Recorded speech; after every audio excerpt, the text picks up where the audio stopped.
Oh, hey everyone. Hello and welcome to my kitchen. Today is going to be a really practical type of live broadcast. Today we'll be talking about how do you actually make a low carb plate. For some of you who follow me on social media, Filipino Success Movement, Iris Radev MD, and the other platforms like Filipino Canadian Organization or the Global TV platform, warm welcome. So I'm broadcasting across a few different platforms. I'll be speaking to you in English. We have a live international audience for today. So today I'll really be just sharing with you how I create my plates. You've probably seen my posts. If you are a member of the Level Up Wellness community, then you've seen how I do my platings. And really, today is a very practical guide just to help you because I see a lot of posts that people share, and some of them I have to decline because really they don't follow the standard we'd like to set in terms of nutrition, which is having a nutrient dense, satisfying, and low carb meal. So today, my goal is to help you create those types of plates so you can have meals that are satisfying, low carb, and nutritious. So the very first thing is you have to download the food guide. If you don't already have this, then please go to the various platforms, Iris Radev MD. You can also go to the Level Up Wellness Community platform, and this should be found in the announcement section. So there you have it. So this is the food guide. So this is the very first step. You have to have this as a guide because it pretty much summarizes the things for you, the things that are safe to eat on a low carb type of regimen. So once you have the food guide, you'll notice it's broken down into a few different sections. So we have here the green section, which is eat freely. So these are the things that are low carb that you can eat liberally.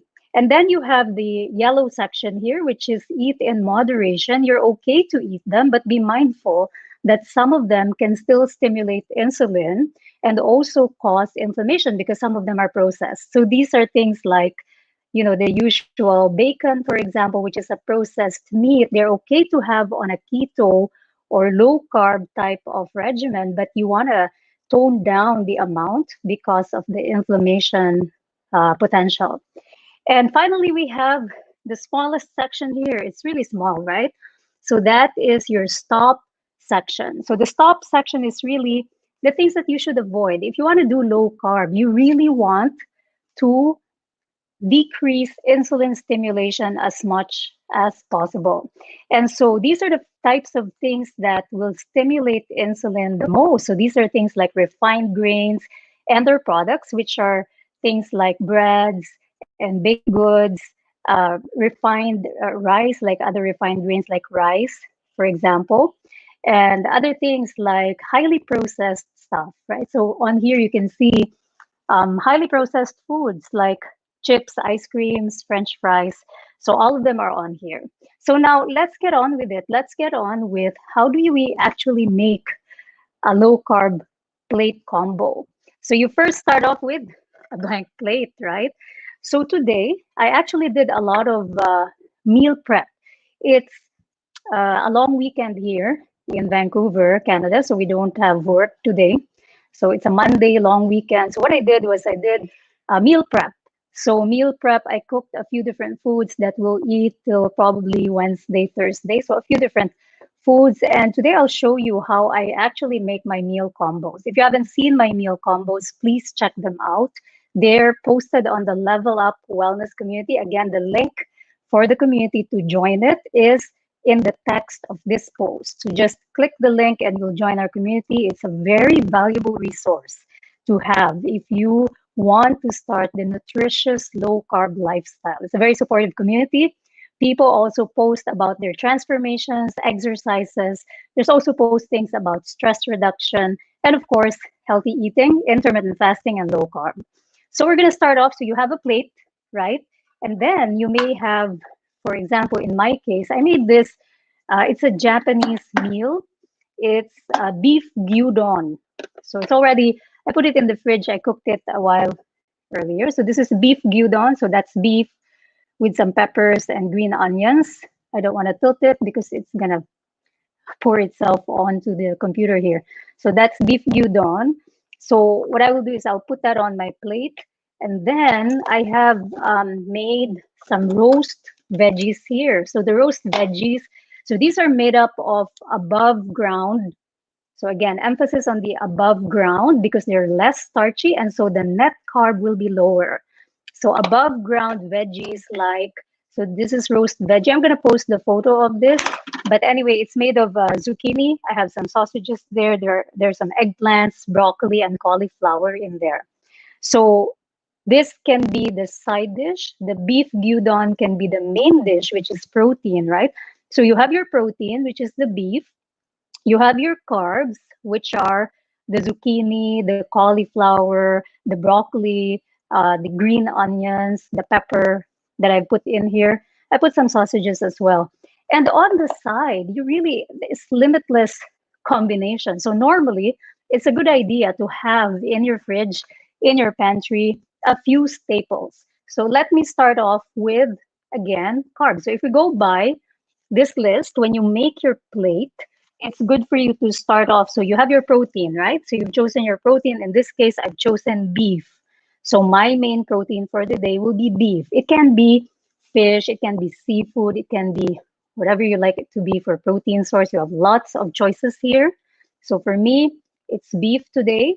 And then the carbs, I've already told you, I have few different veggies here, above ground veggies that I've roasted with some sausages. So I just roasted it, popped it in the oven, 20 minutes of roasting and done. And then you have the option to increase your carbohydrate load with more low carb options. So what are those? So things like mixed greens. So this is mixed greens. I have here arugula. It's called the spring mix. Let's see. So there's baby lettuces. There we have crucifers, baby chard, baby spinach, and radicchio. So quite a number of things here. So you can put that on the side, right? So you have your protein, you have your carbs, you can add a little bit more carbs. And of course, there are other options. The options are so many, right? You can also have something like cherry tomatoes. You can put that on the side. You can put some cucumbers on the side as well. So that will make up all your low net carb component of your plate. Now, the important thing about going low carb and keto, of course, is we want to have a little bit more fat. So the fat, we have fantastic choices. So on the list, you see a few fat. I see this a lot. People share their posts of the food or the plate they've created, but most of the time they don't really add enough good fat. It's really important to have good fat. There are lots of benefits. Of course, when you're going keto, you want your body to actually use fat as fuel, right? You don't want your body to be using glucose, which is coming from those high net carb food. You want instead your body to be using fat. And the more natural the fat is, the healthier it is, the higher the omega 3s, for example, or the um, monounsaturated fatty acids, for example. So, what are the examples of fat that I normally add to my meal to make my meals nutrient dense and really satisfying? So, again, guys, your meals won't be so satisfying if you don't add fat. But a lot of people are afraid of fat because when they think about fat, the concept is in their minds, fat is equated to high cholesterol and heart attacks and all that. But this is only really true if you're also eating fat with a high carb diet. Because again, it's the insulin, right? It's the insulin. It's the insulin that pushes us to fat storage. It's the insulin that causes all these metabolic syndrome conglomeration of diseases.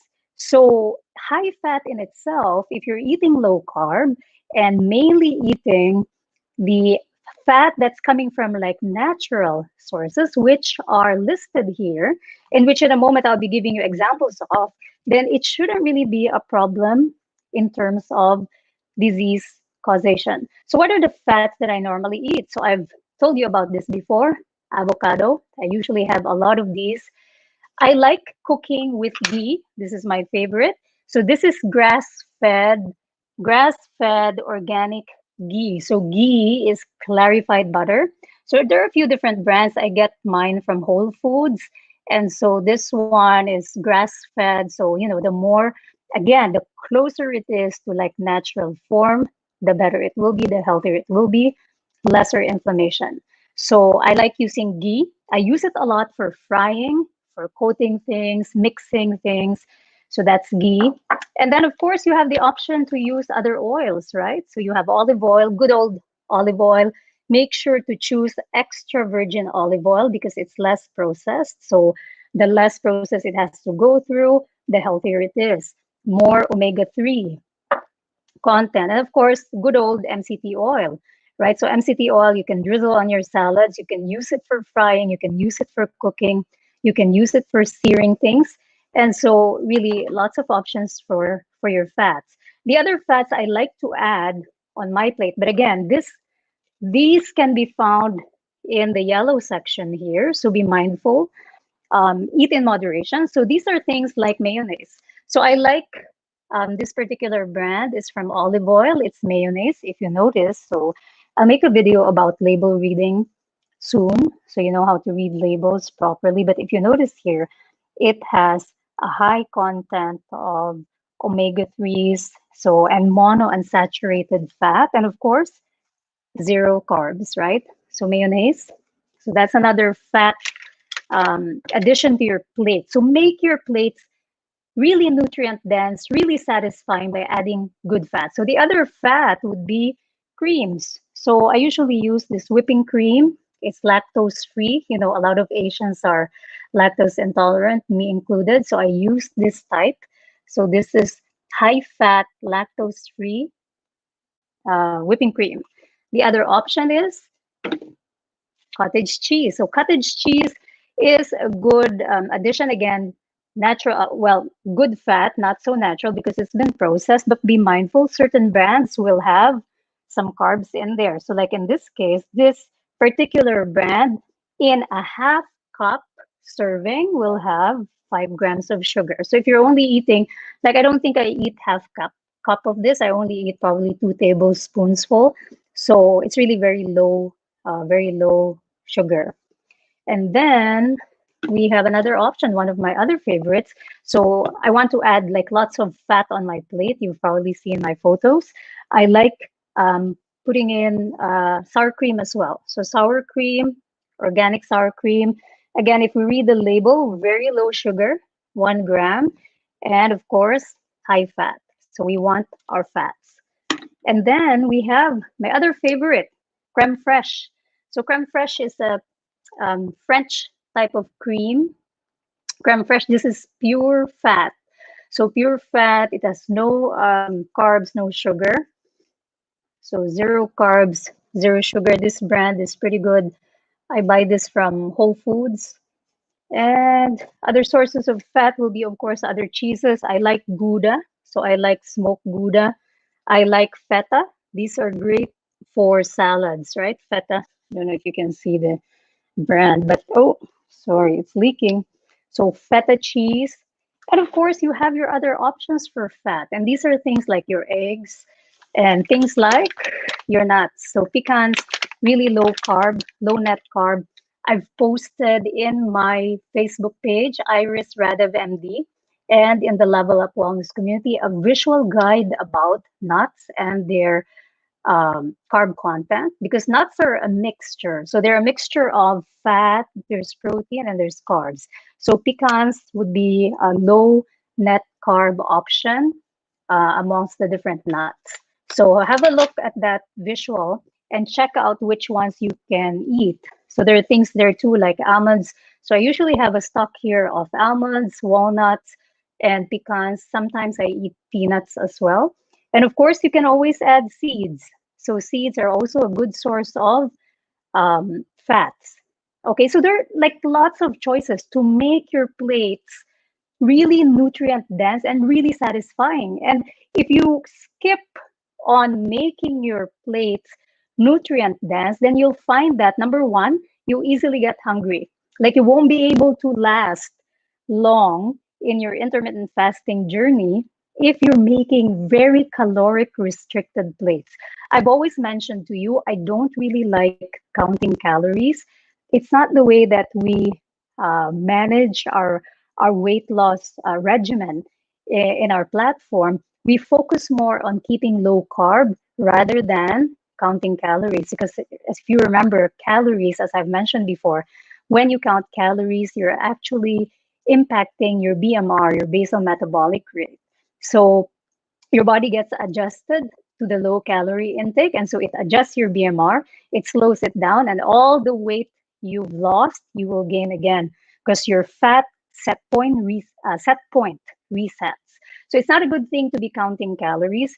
I mean, it is, you will lose weight when you count calories, but in the long run it's not sustainable. And also, it's not a good idea to be restricting calories, because you're not going to feel full, satisfied, and your meals are not going to be nutrient dense.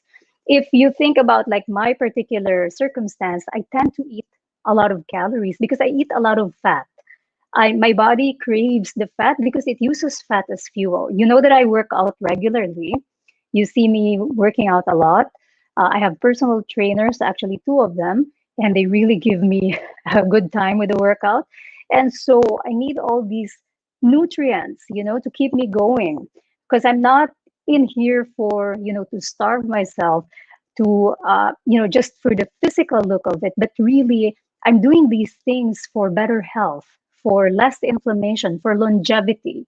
I'm not doing it, in my particular case, it's not really for weight loss, but it's for disease prevention and also longevity. Longevity is having longer life when wherein you're in a state that you are functional. You're not just old, but you're actually functional. So that's the reason why I'm doing it.